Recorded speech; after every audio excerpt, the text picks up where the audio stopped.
YouTube, thank you for joining me for another amazing old school bike build.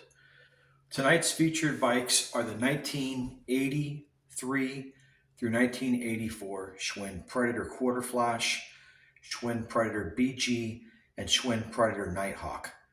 These are going to be three really sweet bikes I'm going to give you guys a nice presentation on. And we'll talk about a little bit about the history of Schwinn and Giant BMX and their collaboration together to make this amazing early 80s BMX race bike.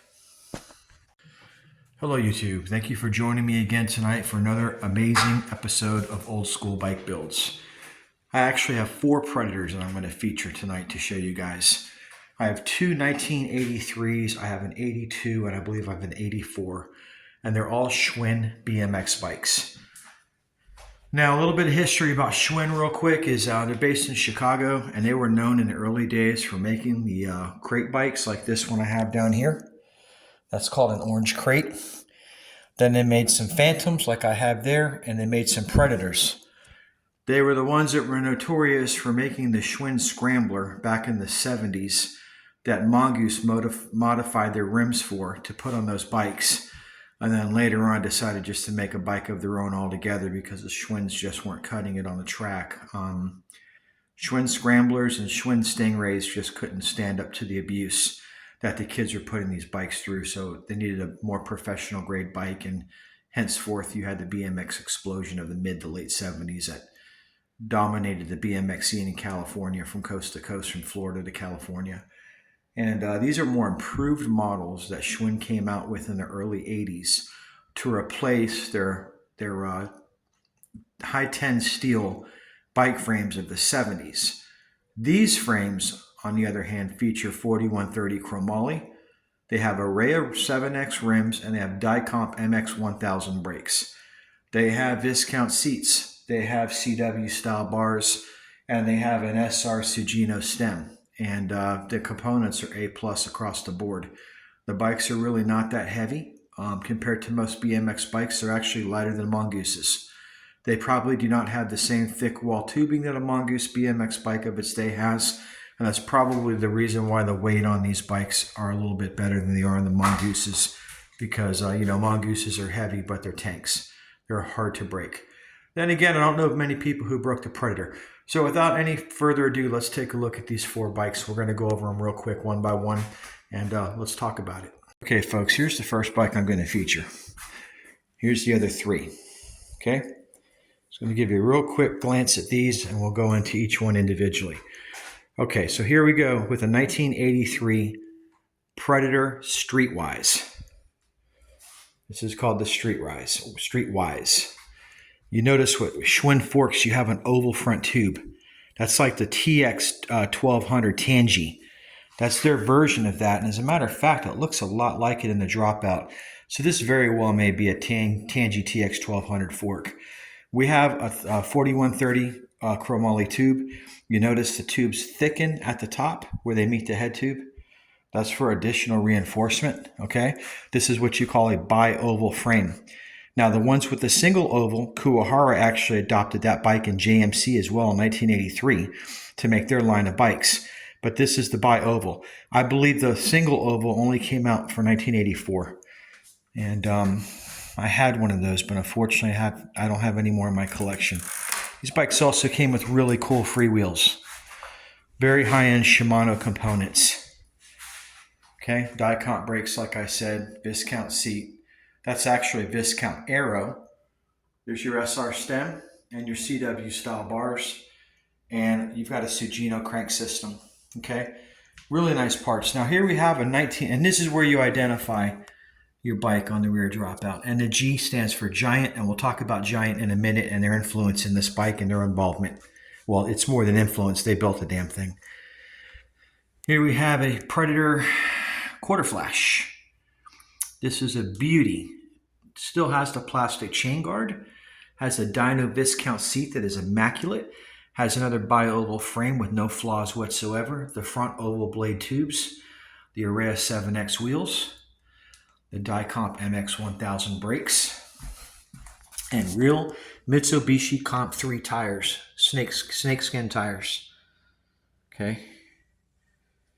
This is one of the best examples of this bike you will ever find. I'm going to show you close-ups of everything. You can see the condition of this bike is A+.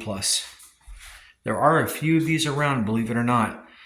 I mean, the tires are going to deteriorate no matter what because the material they're constructed out of is kind of biodegradable, but the rest of the bike is amazing. This is another 1983 Predator Nighthawk. This one's done with white tires, 7X array rims, and Dicomp MX brakes. These are the 1000s, but without the Weinmann wheel adjuster on the back. Again, you get a Viscount Aero seat. You get an SR Sake stem, and you get a set of CW style bars. And here is our Schwinn Predator BG. And this is nice, and it's a very stripped out basic bike. But the reason I got it is because it's pink and black. And if you take a look at it from this side, she's got some really cool color schemes going on with the pink and black. I really like the way that they did this bike. Got an old set of KKT Lightning pedals on here, which are really neat. They're not in the best condition, but here you see Lightning, KKT. And we got a really cool Aero World seat. So once again, we're going to stand back and take a look at the four of these together. Okay. We'll talk about this bike a little bit because these bikes are fantastic values for the money. Let's talk about what a value this bike is for the money. It is probably the best value in BMX bike history, hands down, for the money. Where else for $500 to $1,000 are you going to pick up a 4130 chromoly giant manufactured frame, array of 7X wheels and Dicomp MX brakes with a nice aero seat and a set of CW style bars and Sugino cranks? Man, you part this bike out, you'll make double just on parts. And that's what a lot of people do with them. They take the rims and brakes off of them. They just put a generic seat, a set of pork chop brakes and pork chop wheels on here and just, repop stuff. And they take the good stuff off and put it on better bikes because these bikes came with really, really high-end components. Very expensive and very costly components today. So it's not uncommon for a bike buyer to break these things down and then rebuild them with cheaper parts. So about the history of these bikes, let's talk about that for a moment. These bikes are manufactured by Giant. Now, Giant is a huge BMX manufacturer, and they have been for 40 years. Giant has their entire production in-house, from smelting the ore to making their own chromoly tubing, fabricating their own frames, paint and finish, and construction. They do all of it. Sure, they get components from other manufacturers like Dicomp and Sugino and SR, which is Suntour, and Aero seats from Viscount. And yes, they're going to get components from other manufacturers. But as far as frame and fork construction go, and today's, they may make everything. I'm talking about back in this era. But as far as these bikes go, they were known to make these frames. And I'm going to show you how beautiful the welds are in these frames right in just a moment when I show you this bike again. And you'll see for the money, you can't beat them. They're the best deal. Were they competitive race bikes back in the day? Man, I don't think they really were. I think the kids that were really winning the races were on the GTs, and they were on the Team Mongooses, on the Red Lines, on the Cooks, bikes of that nature like I have in my collection that are higher end, the Torkers, JMCs, DGs, things of that nature, SCs, things of that nature they were probably dominating on. But Schwinn had a pretty rad BMX team back in the early 80s. They had a lot of sponsorship with a lot of trick riders that joined their team. They had a hell of a promotional program, and they sold a lot of bikes to kids who dreamed about being professional bike racers and weren't. Their bikes typically went to the solid middle class, which we used to have a solid middle class back in these days.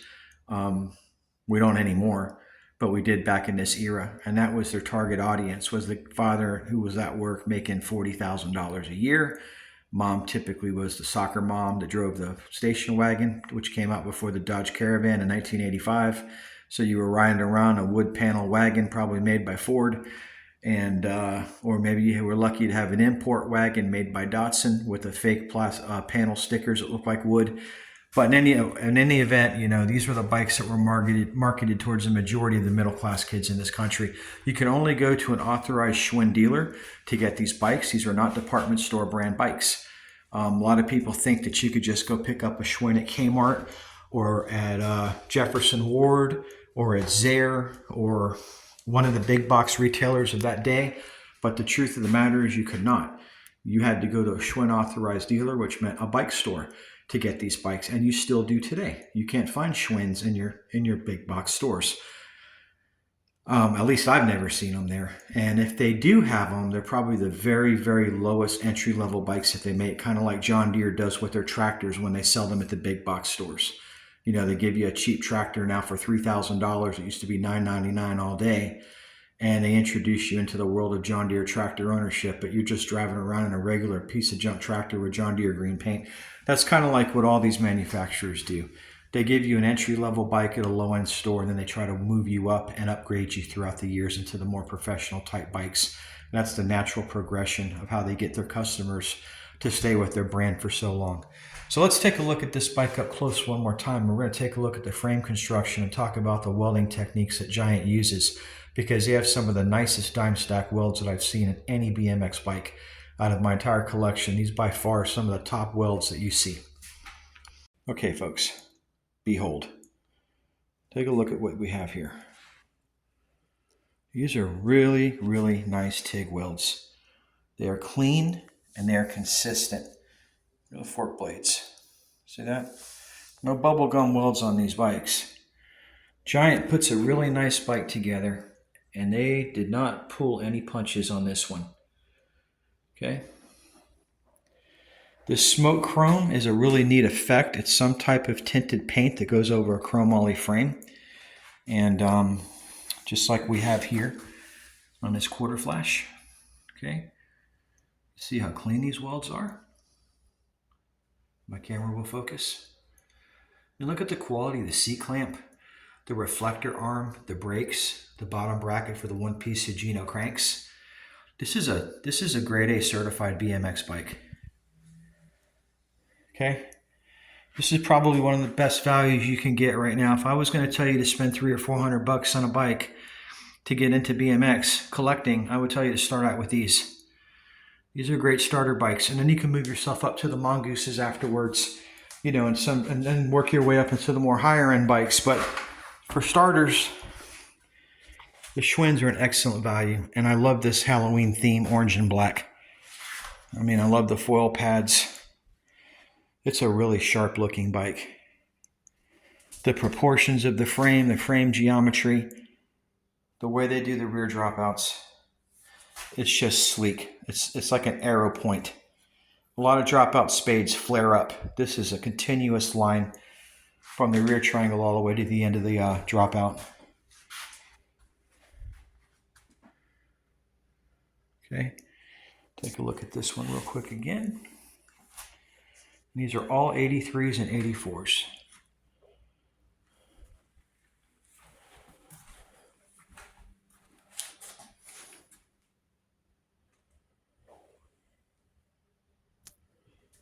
All right, folks. Let me see if I'm forgetting anything. 36 spoke rims, one-piece Sugino cranks, SR stem made by Suntour. Nice seat post clamp, really nice quality laid back seat posts that Schwinn uses. They're actually fluted. If you look at this, there's fluting in the chrome. I mean, you're talking about a chrome laid back fluted seat post that's 45 years old and doesn't have any peppering or any flaking in the chrome at all. I mean, look at that SR stem. Okay, chrome on all these parts to this day still present themselves as show quality. And these things will shine up like a brand new penny. Now with all bikes, there's examples that are really roached out junk. My recommendation is if you're on the old interweb and you're trying to pick one of these up, don't waste your time buying anything under $500 just because you're looking for a cheap bike and it's got rusted rims, a rusted out frame, rusted handlebars. I've discovered that after hours and hours of trying to hit that rust with steel wool, aluminum foil, Never Dull, Blue Magic, vinegar, the chrome is never ever going to come back to like a show quality. You're still going to have some peppering and pitting. These frames, once this smoke chrome finish chips off, it's very difficult to touch it up. If the frame is starting to rust, my point is just pass on those bikes. There's better examples out there for a couple $100 more that'll give you a much nicer looking bike for the money. The good thing about these bikes is there's always at least 20 of them for sale if you go on old eBay alone, ranging from 1979 to 1984, this series Predator. There's always a handful of them, but the problem is they're like a box of chocolates. You never know what you're going to get. A lot of the photographs do not look clear. The sellers do not show all angles of the bike. I would suggest that if that's the case, they're probably trying to hide something. Pass on it. The guy who's uploading 25 to 30 pictures that gives you every angle of that bike in good lighting is the guy who's trying to really give an honest representation of that bike, and he cares to sell that bike.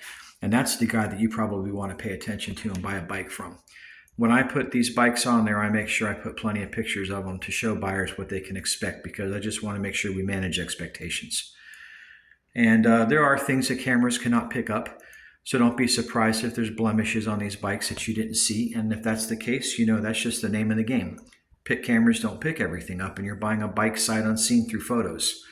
But you can tell typically if they've got, like this one has, with a plastic chain guard, and they have, let me show you again. If it's got a plastic chain guard, this bike was babied, because these things were trashed the first year kids rode them.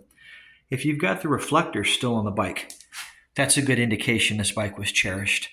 If the frame has no rust on it like this one, and even the seat guts on the bottom still have the zinc chromium plating, that's an indication that you've got a really nice, well-kept bike. Take a close look at the brake levers.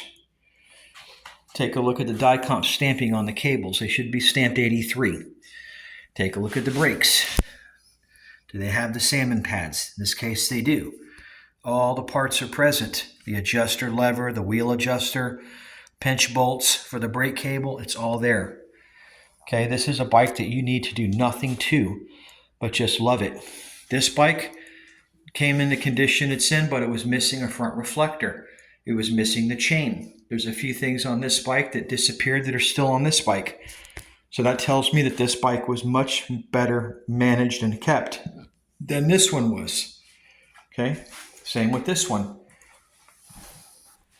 We have no reflector, but no chain guard, but we still have both front and rear reflectors. And these are original tires, okay? Yeah, they're a little cracked up. They look like grandma's foot. But you know what? This is 1983, people. Okay? 40 years ago, 42 years ago.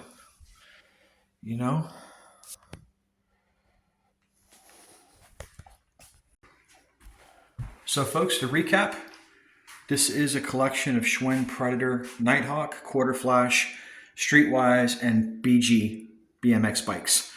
I hope you enjoyed this video. I hope you learned a new appreciation for old school Schwinn BMX bikes. As I've said before, they are the best bang for the buck out there.